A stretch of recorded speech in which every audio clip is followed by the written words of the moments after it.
Ако днес искам да сваля килограми, без да се налага да спазвам изтощителни диети или да гладувам, ето как ще го направя.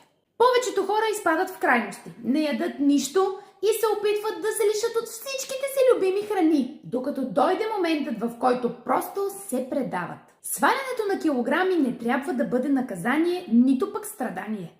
Първо нещо е добавяне на качествен протеин към всяко хранене. Защо? Защото протеинът ще ни засити, ще помогне да си запазим мускулната маса и ще стабилизира апетита.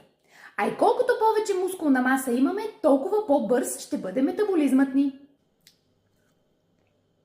Второ е движение след хранене. И тук не говоря за тежка тренировка или някакво сериозно натоварване.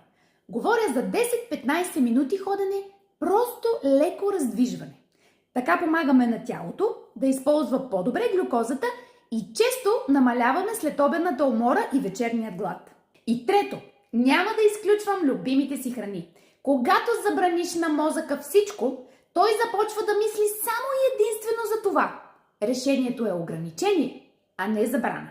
Ако обичаме шоколад, можем да си хапваме 2-3 пъти седмично по 2-3 блокчета, а не цял шоколад след седмица-две лишение.